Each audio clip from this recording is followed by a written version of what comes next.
extremely important job they are doing with the study, which will be presented later on with by Cornelio.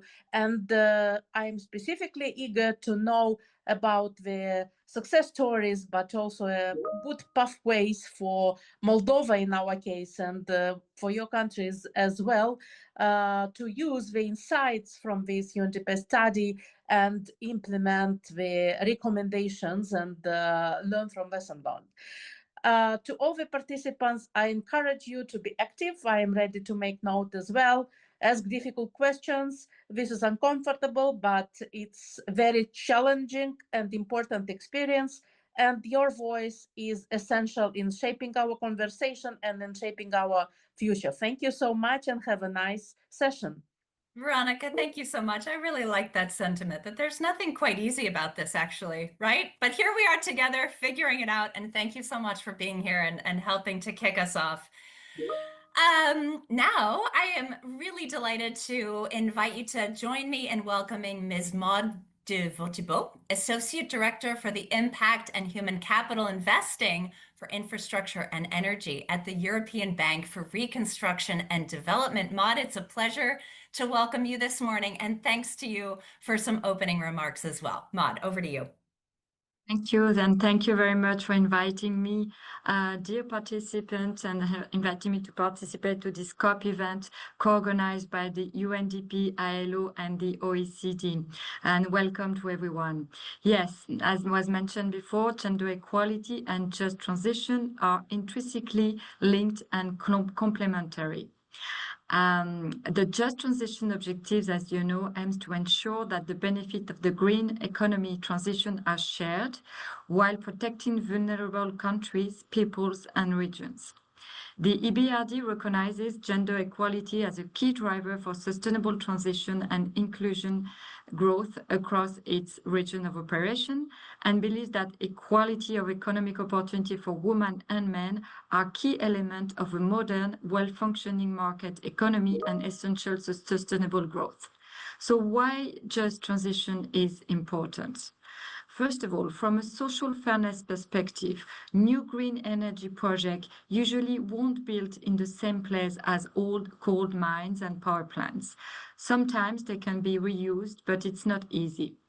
And we can't just move workers straight into green jobs. Some skills fit, but not all the skills. It's not a one-to-one transition. It's not possible. So when all energy sites close, many workers, communities, and regions end up being left behind. Policy needs to help workers retain when possible or support them to retire if they are near to the end of their career. We also need to make sure younger generation get the right skills so they can benefit for new green jobs and new job opportunity, whether it's green sector or other. For example, currently, EBRD is deploying a very large program in North Macedonia, funded by the Climate Investment Fund. So the main objective is to retain more than 2,000 workers for the main energy utility workers and add 2,000 more from the coal value chain. So in total, 4,000 beneficiaries will be reskills with reskills training assessment led by the EBRD. And from a decision-making perspective, why the just transition is important, it's to ensure the female voice are represented and have decision-making power in designing and owning the processes of delivering a just transition. Women can and will play a critical role in responding to climate change due to their local knowledge and leadership and in sustainable resource management and sustainable practices at community level. And last thing is from a future green skills perspective.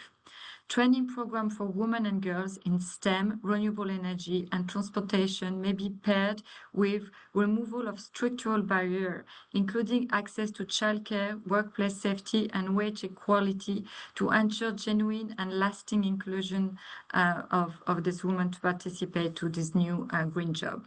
We know that STEM field, renewable energy and engineering remain male-dominated right now, but without a proactive policy, women risk being left out of the emerging green sector that will shape future economy power.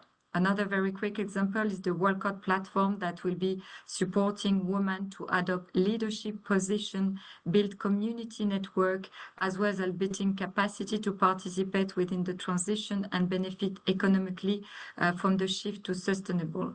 And that's also, we have a couple of examples. I know that Central Asia is part of this organization and of this region that will be highlighted during the webinar.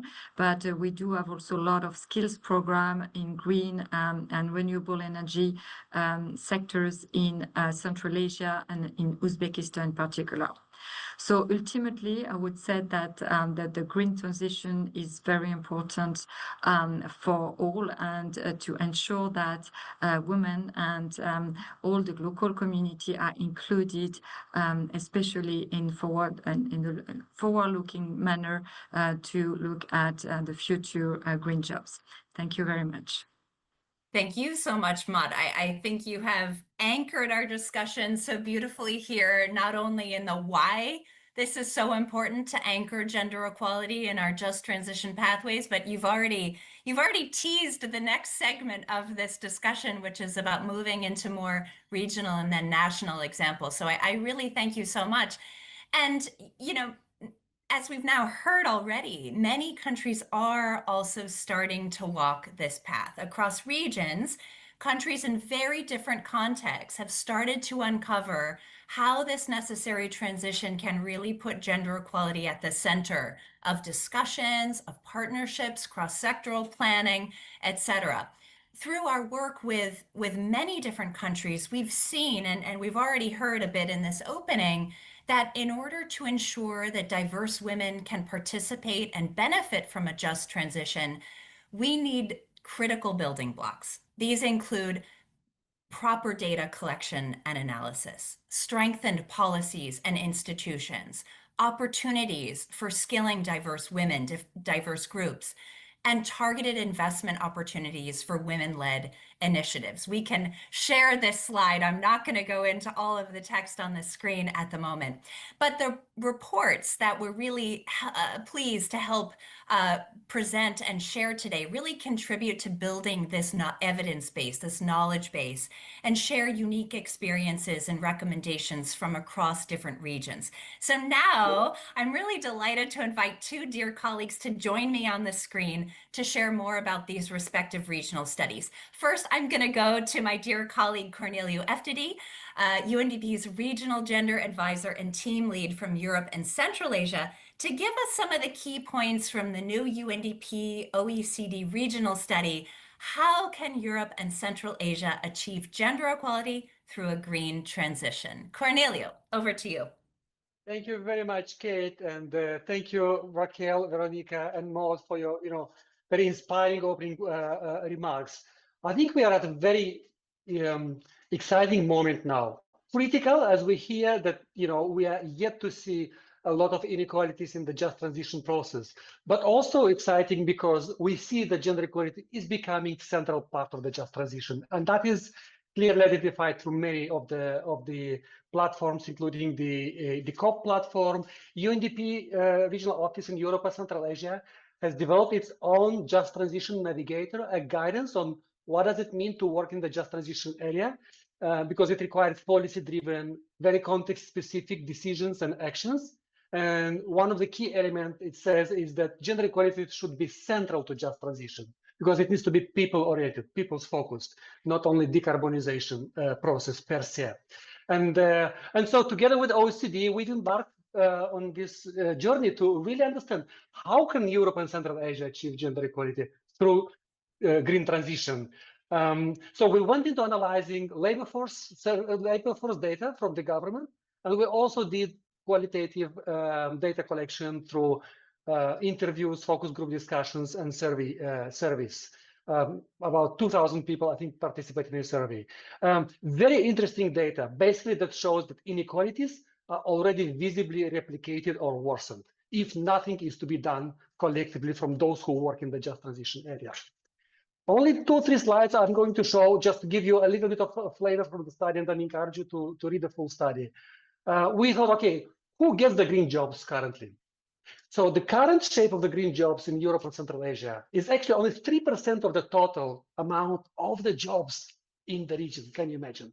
So we're talking about a very small, but progressively very opening opportunities area of work where green jobs could become, close to 100 maybe one day. And then say, okay, that's great, 3%. Where are women in these green jobs? And here is the sad part comes in, right? Only one of these 3% or 30 or 1/3 of these jobs are being actually held by women across the region, right? So there is no, there is obviously slightly more percentages and less percentage in each country, but it doesn't go more than 1 point something percent, which is Serbia, by the way, in our region, which showed, a slight outlier in a way, or a leader in a way, I would say. Otherwise, we have twice more men in the current green jobs than women.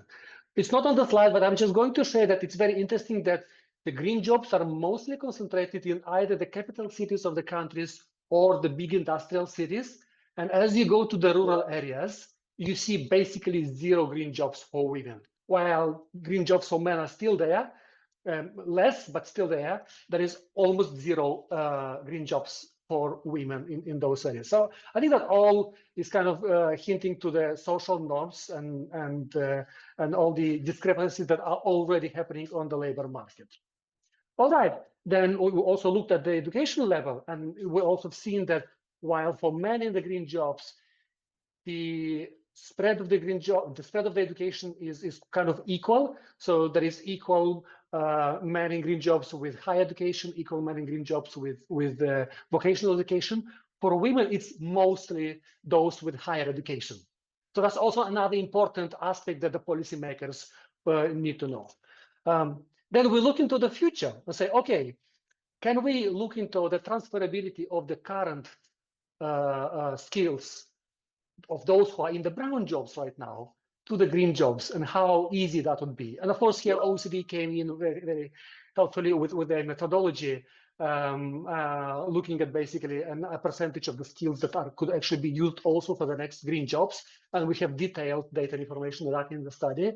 And we've seen that for men, 30% on average in the region of current men in the brown jobs, there will be a difficulty to transfer to the green jobs. For women, that percentage goes up to almost 70% if we speak about, for example, Kyrgyzstan. So you see, not only women have only 1/3 of the green jobs right now, they are also having twice more difficulties to transfer from the current brown jobs to the green jobs. So that tells us basically that if no action is being taken, not only there won't be any change in or any advancement in closing the gender gap, but it will be actually a worsening situation for that. So I'm happy to see that the Just Transition program that is shaping up, and I know some people on this call are already listening into the negotiations in the COP30. Actually, this is taking a central part of the discussions, because we can talk about just transition and the jobs and all the other aspects of it, but by the end of the day, we need to see, how is this going to affect the whole population of the world, inclusive women, who are half of them, approximately. If we can move to the next slide, I just wanted to say that we also looked into the qualitative aspect of it, and we've translated all the results in the STEM pipeline structure. Why STEM pipeline? Because it kind of replicates a women's life journey from the early system exposure in the school, in the education system, to the retention and advancement in the leadership. So if you look at this STEM pipeline, it kind of goes across the life journey of a woman. And of course, there are issues and barriers along this pipeline. That's why we call it a leaky pipeline, because at schools, women and girls, they both have the same access to the education. But then gradually, as you move to the employment, then they drop out because of the lack of mentorship, because of the men-dominated exclusive environment, not being encouraged to take STEM education careers or even curricular, biases in hiring practices, and you get to the care responsibility. So all of this hints to an intersectorial, coordinated, comprehensive policy approach that needs to be undertaken in the just transition area. If we can move to the next slide, we also had the one before. Thank you. kind of the recommendations from what came out from the key stakeholders in the interview process. What do we need to do in all of those stages? In the early system exposure, in the accessing to skills, which could be an ongoing process, right? As we now say, lifelong learning, in the entry into the workforce, and then in the retention and advancement in STEM and leadership. And you can see on this slide a couple of them, including curricular, but also upskilling and reskilling of women currently in the workforce. A lot of work around the care economy, because a lot of women are actually dropping because of the care responsibilities, even with green skills that they may hold on. But also really looking at the flexible programs and digital literacy and e-commerce. One thing that I wanted to say also in the end, that the study identified many things, but there's two important things linked to the private sector company, and I'm so happy that we have private sector representatives on this call, on this panel to speak, is that the current educational system in many countries, if not in all, does not really create the skills that the private sector and the industries actually require for the green jobs. And that's a very interesting mismatch that has been identified as a key one in our region. And so many private sector companies, industries are creating their own training centers. So I think it hints us to the fact that the private-public partnership is really important and needed and required in this area. And at the same time, with all of these inequalities that I was presenting so far on these slides, it's also very interesting that some of the industry representatives, they do acknowledge that they don't have the right workforce for the green jobs, so it's not there.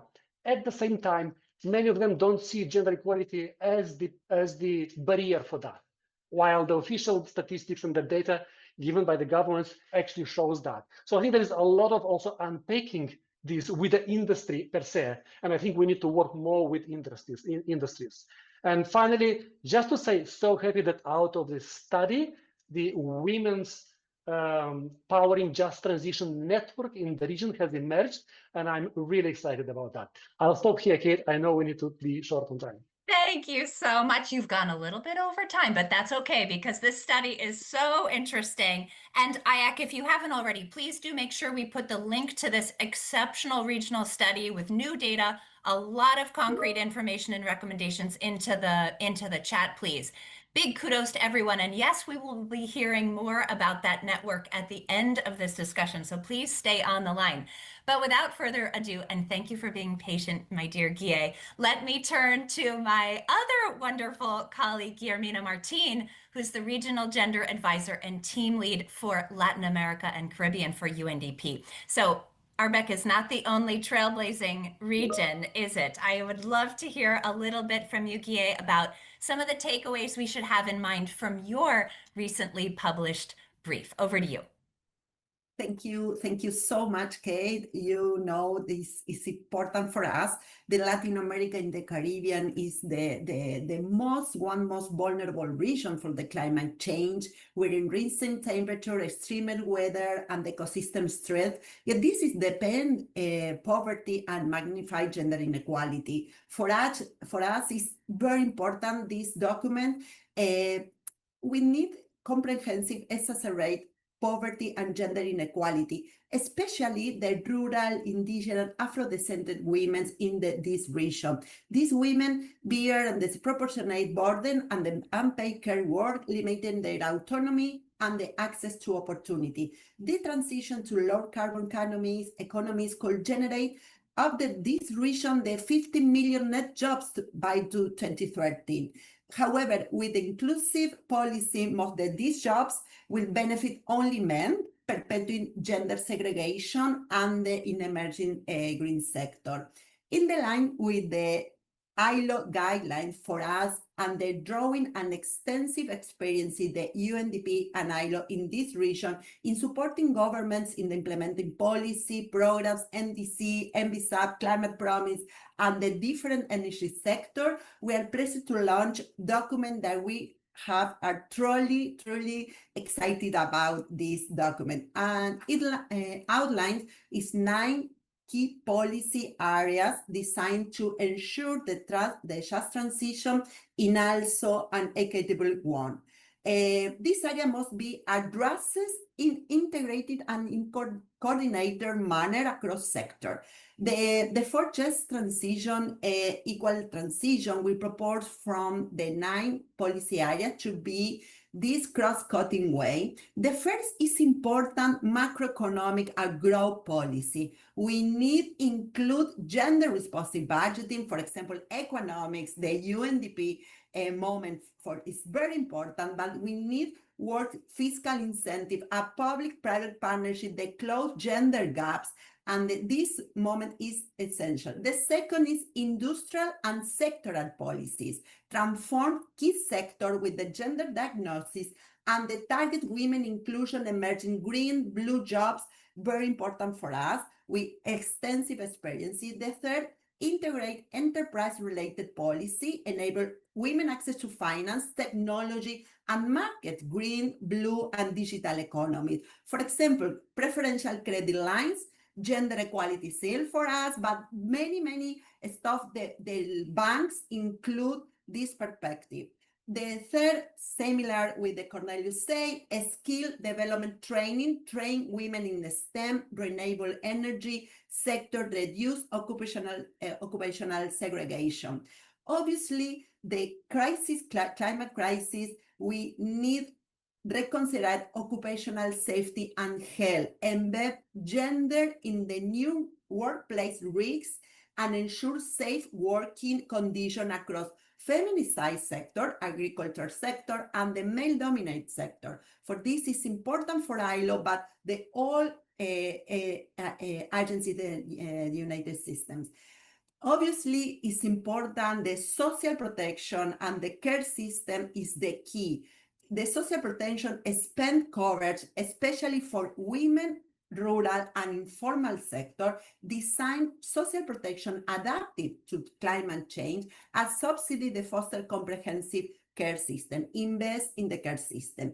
7 is active labor market policy, incentive hiring, women in transition, support women's entrepreneurship, and the ensure care services to enable full participation. Labor, human rights, eradicate discrimination, promote equal, and they protect against violence and harassment.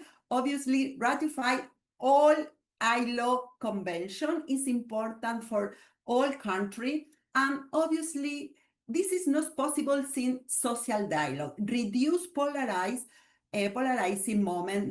We need more social dialogue, tripartism, guarantee women representation in decision-making arenas, strengthen this platform, the dialogues, include women's organization in this key discussion. In conclusion, for just transition and truly include gender perspective, it's important for us. The care is key enabler. Investing in comprehensive care system is essential to transform economies, reduce women's unpaid economic, domestic, and care work, facilitate them into green jobs, and effectively promote care society. It's about advocate both a Buenos Aires commitment and Tlatelolco commitment signed by all countries, Latin America and Caribbean. The care society is the new proposal, is important for all regions. Sector target for women, set concrete objective to recruitment, retention, and promotion of women strategic sector, protecting resilient social protection, governments and meaningful participation. It obviously is political will and currents. Align climate, employment, and gender policy with clear budget, accountability, and evidence-based monitoring. Well, just transition depends on putting gender equality in the core of climate, economic, social policy through coordination action, investment in care, women full participation, and political will. At UNDP, gender equality is a strategic imperative of climate ambition, resilience. At the COP30, we have pivotal moment, negotiation, the new gender action plan under Lima work program and underway with over 90 countries calling for all ambition, action-oriented plan, drive gender just transition, unlock green jobs and green economy. Thank you so much. This is a moment. Thank you. Wonderful. Thank you so much. And you both get a big gold medal for packing so much information into these short presentations. Colleagues on the line, please engage with these studies. They are so powerful. They present such actionable frameworks for key recommendations from policy to sectoral to action level, changing our workforces to power a green transition. Thank you, colleagues. So I'm going to switch gears now and move into the next segment of our discussion, which is really zeroing in on specific country experiences that can inform all of us. What do national actions for a gender just transition really look like? So first, I am so happy to introduce and welcome Ms. Didi Schaaf, Gender Equality, Diversity, and Inclusion Technical Officer at our partner ILO. Didi, from your experience in Latin America, I'm going to invite you to open your camera and turn on your mic. Tell us, is a green transition a fertile ecosystem for gender equality and women's empowerment? Just a small question with 3 minutes to answer. Thank you, Didi.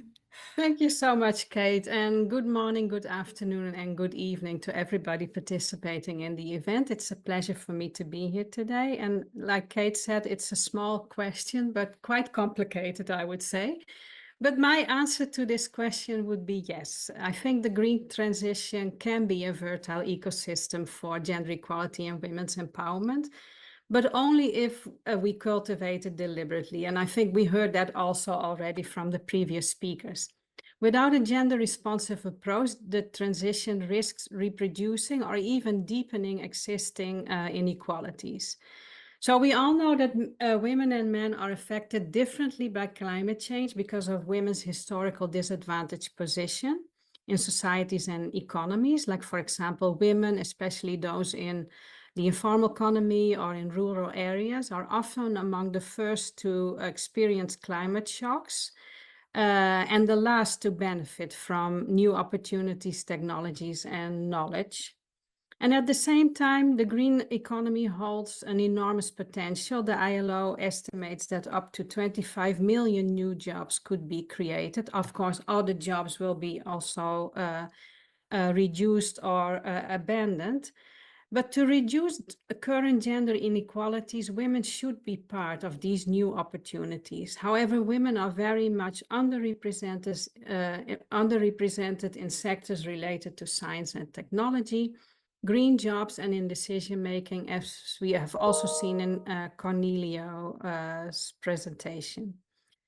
To make the green transition truly just, because we talk about a just transition, there are a couple of things that are important. So gender equality needs to be embedded across all its pillars. And I just want to highlight 5 points that other people already also touched upon a little bit. So essential is the first one, skills and education. Women need equitable access to reskilling and lifelong learning. Also, this was highlighted by Cornelio in the STEM pipeline. We should look into all these barriers and make sure there's alignment with women's schedules for care needs and their other needs. And it should be aligned and not the other way around, because then we would lose out women. The second one would be decent jobs, social protection, and care jobs. So policies on a green transition must address decent work for all.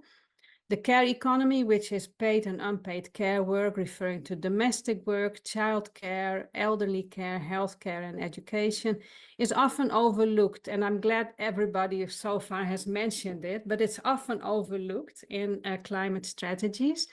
And this is not only a low carbon emissions sector, but it can also create millions of green and decent jobs, and also addressing one of the main barriers for women to fully work at their potential in the labor market. And it also will move us more towards a more caring and social economy.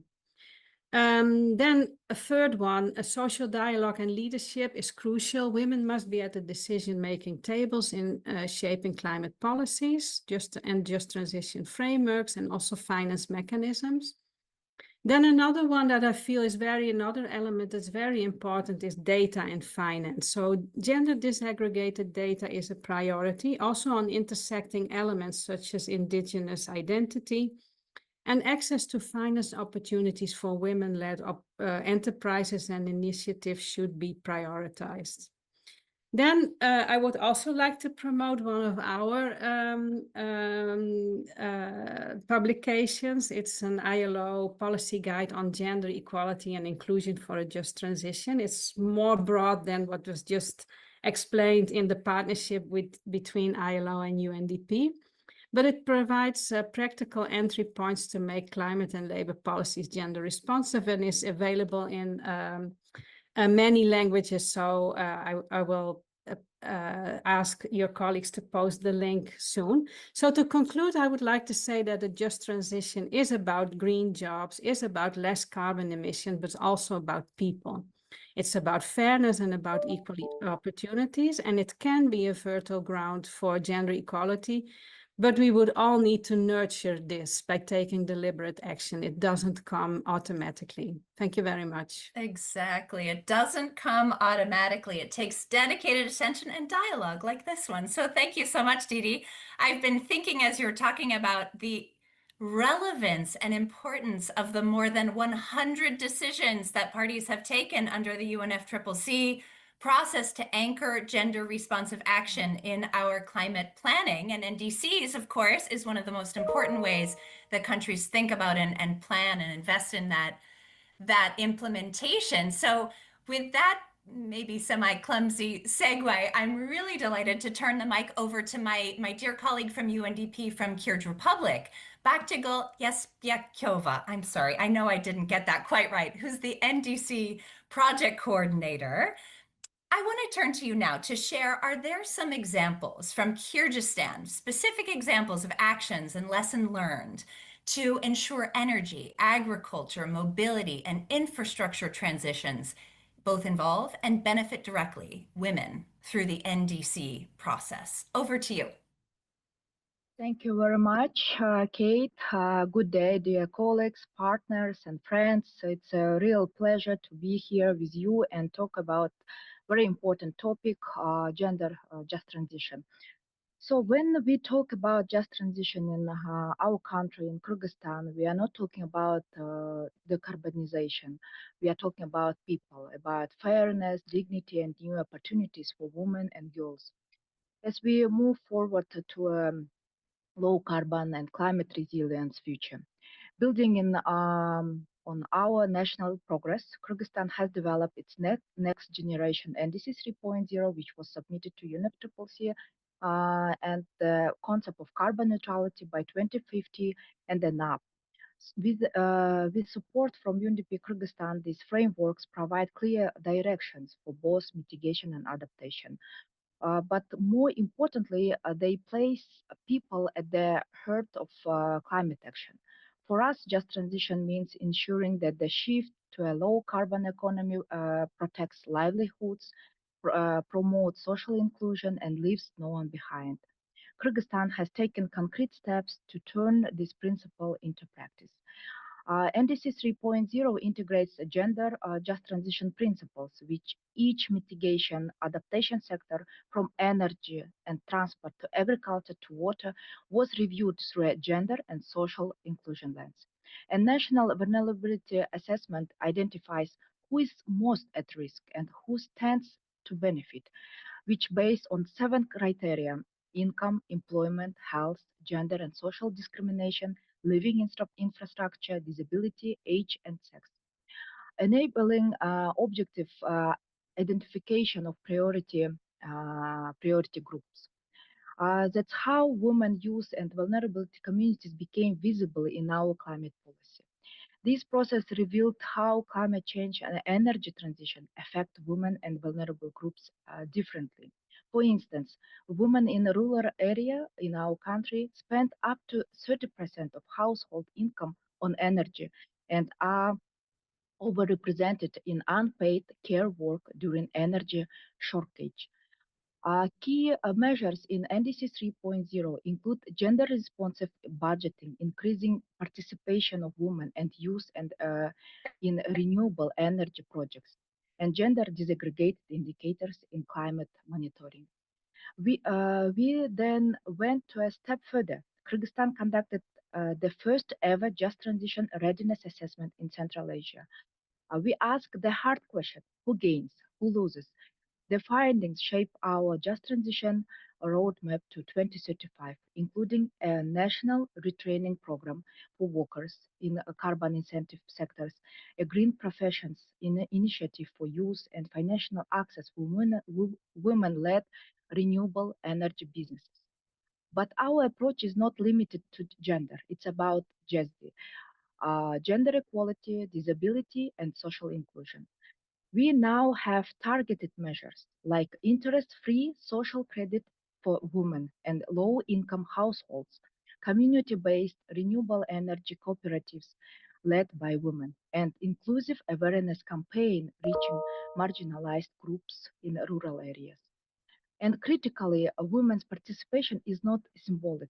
Women's organizations, gender focal points in every governmental bodies, experts and activists have been involved at every single stage of NDC 3.0 preparation, from methodology design to verification, because we see women at not as beneficiaries, but as leaders and agents of change and key drivers of a just transition.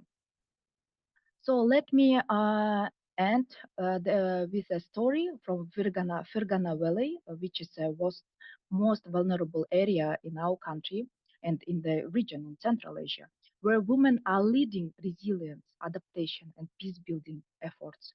In communities once divided by water scarcity, women now manage shared irrigation system, preventing conflicts and improving food security. This is what gender just transition looks like: peaceful, practical, and powerful. So how we can ensure NDC, NAPS, and LTS deliver a just transition, gender just transition? By grounding them in real lives and local voices, by designing policies with inclusion from day one, and by recognizing that just transition will only succeed when it uplifts the very people it is meant to protect. Thank you. Thank you. That was such a beautiful intervention. Thank you so much for bringing us back to real people, to real women and all their diversity, not just as beneficiaries of all of our good planning and decarbonization, et cetera, but to lead as agents of change, as influential partners. Thank you so much. Speaking of influential partners and leaders, let me turn to our next speaker, Ms. Aleyda Erkup, International Relations and Project Expert at TISC, the Turkish Confederation of Employer Associations. Aleyda, given your experience, what transformations are needed related to STEM education for women to ensure that women in Turkey can be involved as leaders in the new green workforce? We're running a little short of time, but please, over to you, 3 minutes. Thank you. Since this panel offers a great platform to share best practices, when answering your question, I would like to focus on women empowerment models in manufacturing industry. And this project builds practical and scalable models to create more STEM-based opportunities for women in manufacturing while helping companies advance in their digital and green transformation.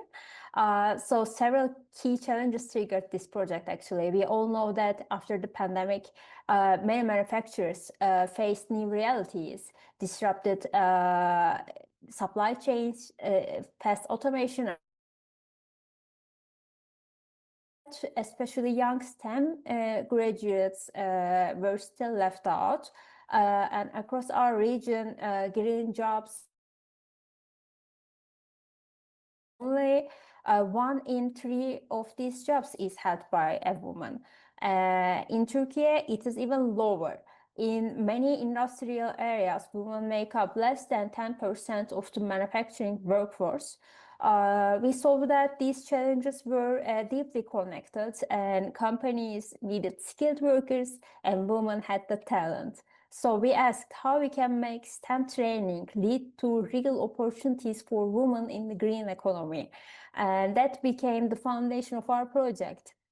We selected 200 STEM graduate women as change agents and 200 women as operators, and designed a comprehensive training journey for them. And this wasn't just classroom learning. For 100 manufacturing companies, first we carry out digital and green maturity assessments, and these show us the real skill gaps and priorities. And then we designed the training for women around those findings. With Next, it is the world's largest digital and green transformation center in Istanbul. Both groups receive about 300 hours of practical, industry-aligned training in automation, AI, and sustainability. And the key point is that this training responds directly to what companies need. After the training, these women join companies to put their new skills into practice. They are helping modernize production and support green and digital transformation. But we also know that technical training alone isn't enough. That's why we added a strong mentorship program. Because again, across our region, care responsibilities, weak networks, and social norms push women out of STEM at different stages. So mentorship helps close those gaps. In our project, around 100 mentors build confidence and find solidarity with peers. For many participants, it was the first time they have a female role model in a technical role. I have to say that the impact has been visible. Companies report faster adaptation and a real cultural shift. I mean, more openness, better communication, and a stronger awareness of gender equality. So when we talk about transforming STEM education for women, our lesson is clear. It must be connected to real opportunities, supported by mentorship, and embedded in industry transformation. Our journey, and thank you for your question and letting me share our experience. Aleida, that is just wonderful. Thank you so much for sharing your experiences. It's really beautiful to hear you. We so appreciate the work that you're doing, and thanks for also reinforcing this drumbeat of women as agents of change and the layers of transformation that are required. So finally, it's really my honor to welcome Ms. Fernanda Souza, who I hope is online. Okay, good. National Director of Climate Change at the Ministry of Environment in Uruguay. Fernanda, we're so lucky to have you. Thank you for joining us. Given your experience supporting national climate agendas, and we've heard a little bit on this already, so I'm hoping you dive in deeper. How can we ensure that national climate agendas work together for gender equality, that NDCs, NAPs, and the long-term low-emission development strategies contribute together to a gender-just transition? I know, another easy question for just 3 minutes. Fernanda, are you on the line? Did we lose Fernanda?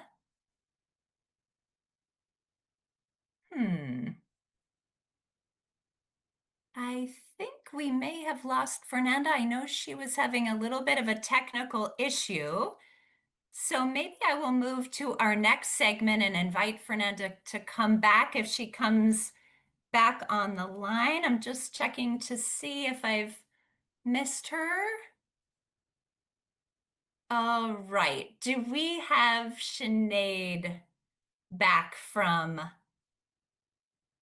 the negotiations? Oh, good. Hi, Sinead. Okay, great. Just in time. So we're going to move. I'll come back to Fernanda if we get her connected again. I really hope to hear her experience from Uruguay. But now we're going to shift to Belém.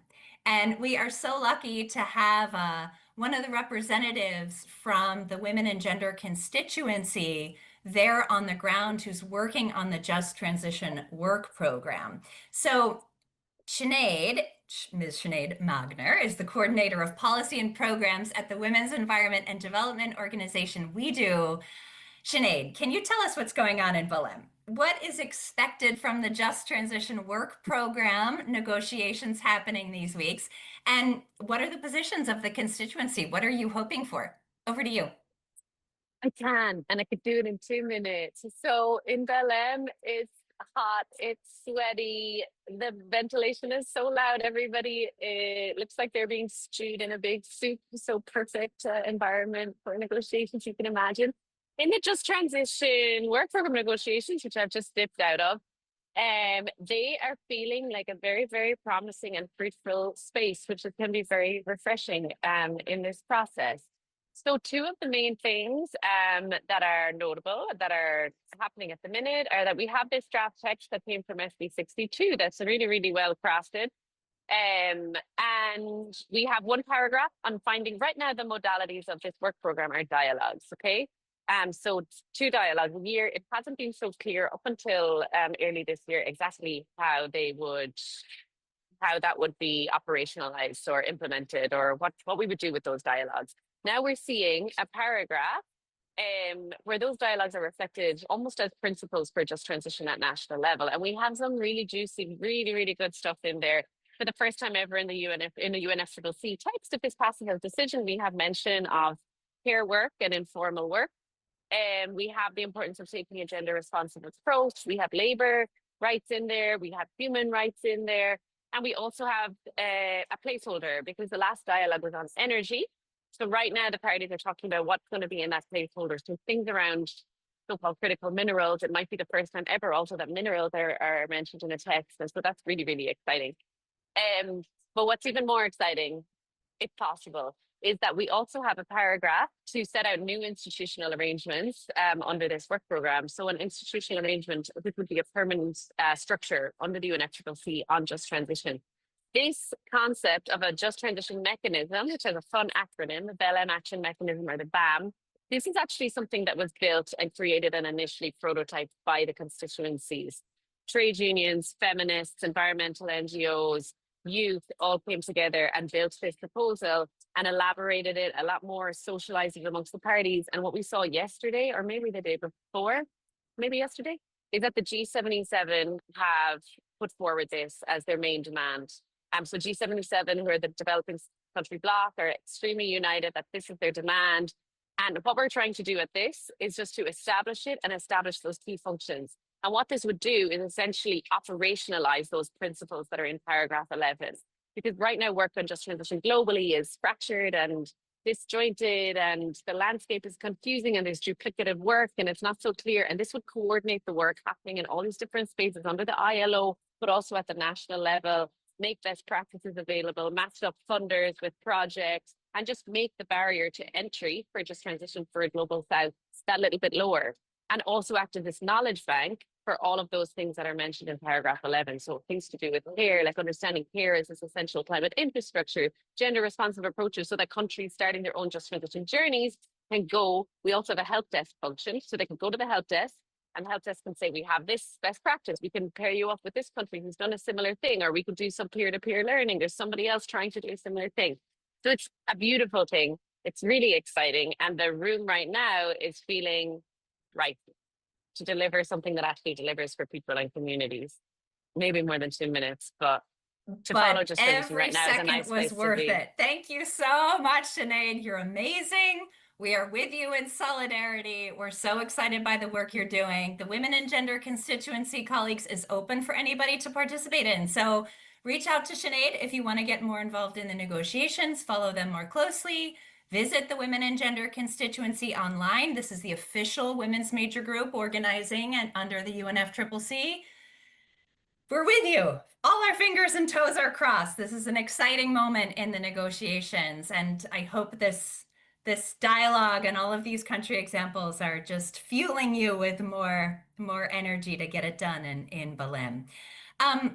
So speaking of networks, we have another voice on the line who I'm very excited to introduce. We've heard a little bit about this this network that has just launched from Cornelia, but I'm going to invite now my dear Adriana Tomic, Sustainability Manager for the Electrified Powertrain Systems member of the Women Powering Just Transition Network, to come online and share us some information about this brand new network that was just launched in Brussels. If you can tell us a little bit about this regional work and how maybe we can help you grow this growing global movement for a gender just transition. Over to you.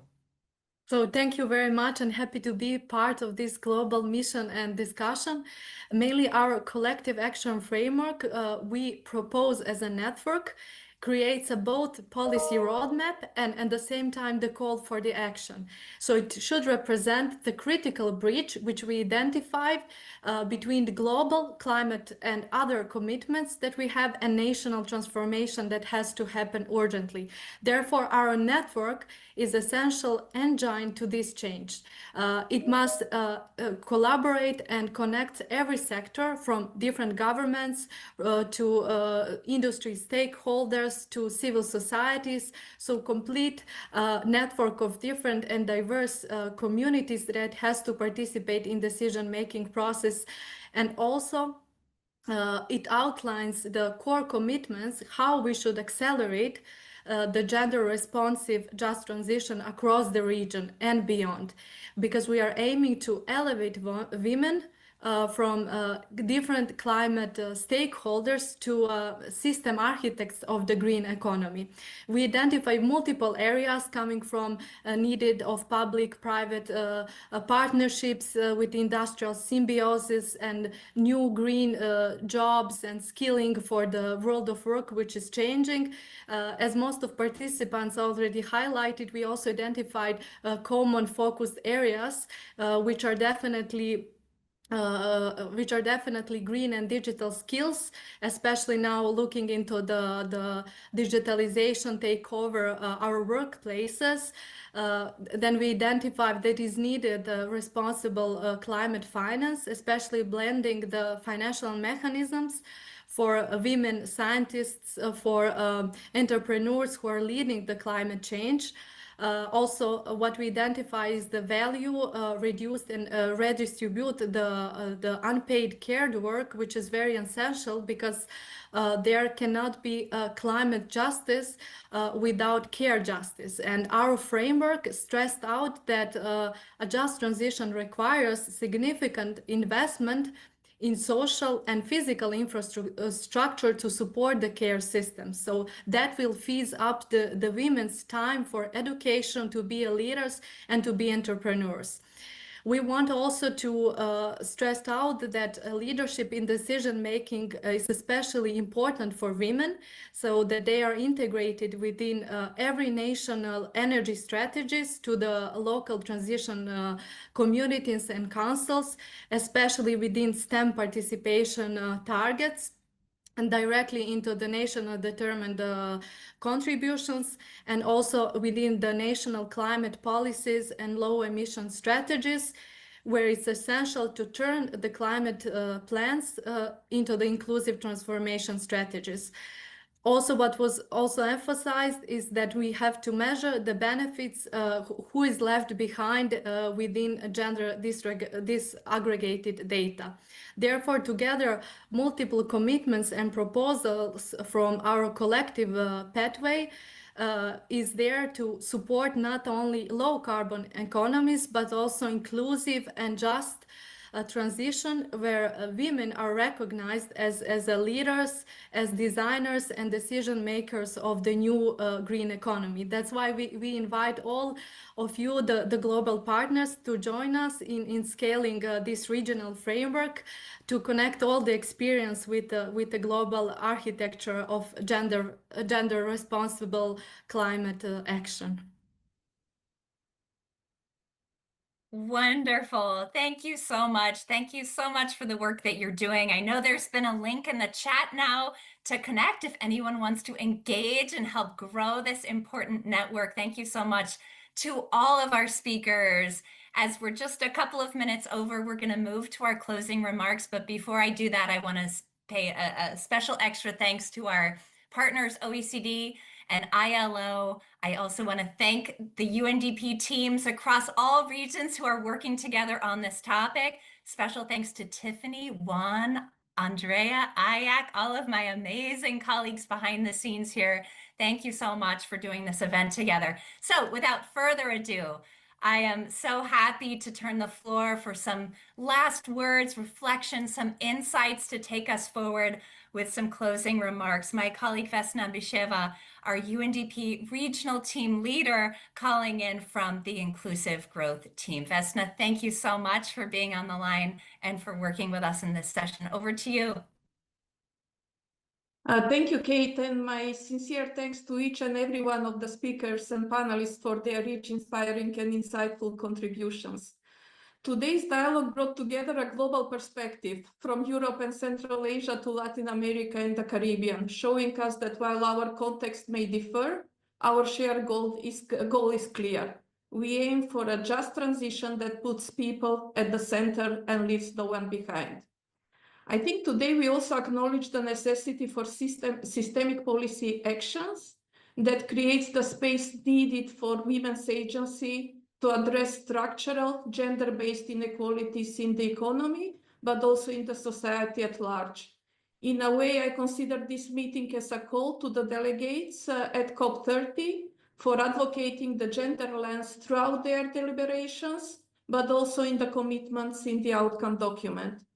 And I will share a few takeaways that stand out from today's exchanges. First, data and evidence are critical.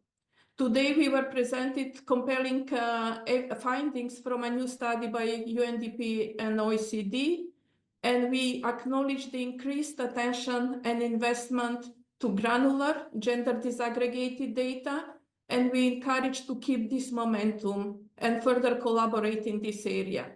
Without the right data, women's participation in green sectors remains invisible, and so do the barriers that constrain it. Secondly, we've heard that persistent gender gaps are warranting accelerated and intentional or deliberate actions. Several examples showcase that our systems are often not fit for pursuing gender-responsive actions in an integrated and holistic manner. And we heard today that a gender-responsive policy mix is a must to translate the political will in the ecosystem-wide action. And we talk about the different subsystems, industrial policies, sectoral policies, informal and formal labor market, social protection, care investments, but also, very importantly, the public and private sector financing decisions. I think the financing angle is really critical. And third takeaway from my side is that out-of-box thinking is needed that will spur transformation. And we already see it sits in several examples, either through integrated gender equality in NDCs, advancing women's leadership in green sectors and climate governance, or strengthening the care economy as part of the green transition. Lastly, I think partnerships, coalitions, and advocacy are an important ingredient and prerequisite for this action. And we heard today a couple of examples. With COP30 right around the corner, this conversation underlines that gender equality is not a side note to climate action, but it is an enabler for its success. And in that respect, I think that we should sustain our effort to triangulate the data, policy, and practice. This collective action is needed.